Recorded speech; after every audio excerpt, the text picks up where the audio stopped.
All right, today we're talking about a virus you probably don't hear about much, but believe me, it's one that keeps global health experts up at night.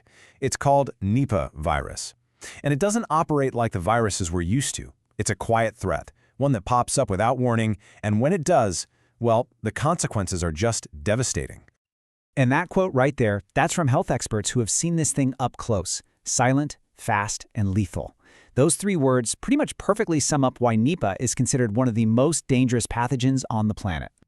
So let's get right into it. To really understand the threat, we've got to break down what makes Nipah a major global health concern. What is it exactly that makes this virus so uniquely dangerous?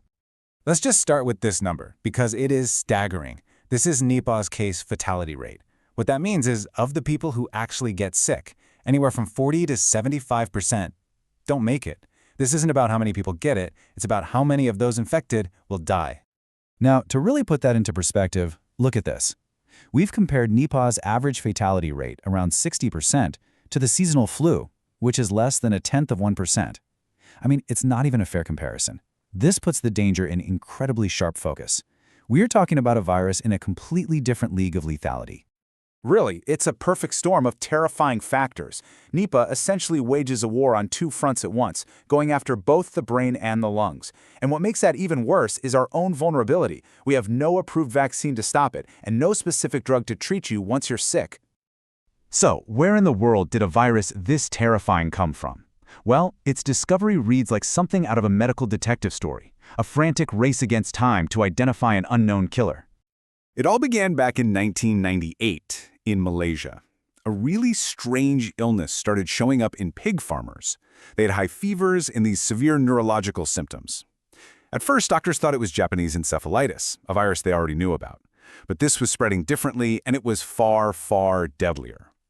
By early 1999, scientists finally isolated a brand new pathogen, and they named it Nipah, after the village where the very first patient came from.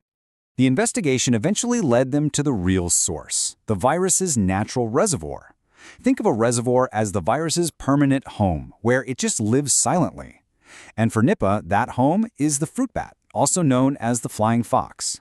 These bats carry the virus their whole lives, shedding it everywhere in their saliva and droppings. But here's the crazy part, they never get sick themselves. Okay, so knowing where it lives is one thing, but understanding how it jumps from a bat to a person, that's the next critical piece of this puzzle. Because the pathways of infection are exactly what makes containing an outbreak so incredibly hard. Nipah basically has two main ways of getting around. First, it can jump directly from animals to us. This could happen if you're in direct contact with an infected pig, for instance. Or, more subtly, it could happen by eating something like fruit or drinking raw date palm sap that a fruit bat has contaminated. But it's the second route that really alarms the experts: human-to-human transmission. The virus can spread through close contact, which can turn hospitals and even family homes into dangerous hotspots. We've established that this thing is lethal, but how does it actually kill so effectively? Well, once it gets inside your body, Nipah launches this absolutely devastating multi-system assault. So let's look at the mechanics of what makes it so fatal. So Nipah attacks on two fronts. On one hand, it invades the brain, causing what's called acute encephalitis, basically severe brain swelling. This leads to confusion, seizures, and eventually coma. At the very same time, it's attacking the lungs, causing acute respiratory distress that can make it literally impossible to breathe without a ventilator. It's this one-two punch that just overwhelms the body.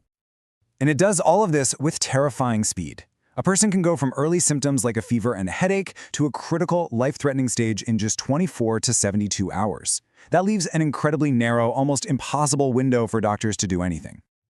And here's another really chilling fact about Nipah. For the few who manage to survive the initial acute illness, the battle might not actually be over. The threat can stick around in a really insidious way. Some survivors experience something called relapse encephalitis. The virus can essentially go dormant, just hiding out in the body, and then reactivate, sometimes months or even years later. When it does, it triggers a sudden and often fatal return of that severe brain inflammation. It just goes to show you how persistent and devastating this virus truly is.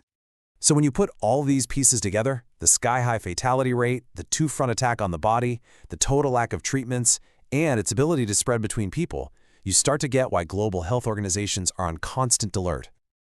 I mean, just look at this threat matrix. Fatality rate, extremely high. Approved treatment? None. Licensed vaccine? Nope. And its natural home is in bats that are widespread and constantly on the move. And on top of all that, its potential to mutate is completely unpredictable. This combination is exactly why the WHO puts Nipah on its shortlist of priority pathogens with pandemic potential.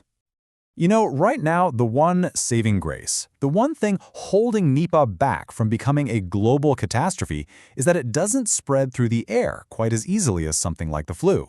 So the ultimate nightmare scenario for scientists is a single mutation that changes that.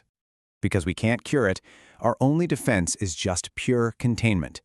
This means an incredibly fast, aggressive response, isolating patients immediately, tracing every single person they've been in contact with, and locking down infection control in hospitals.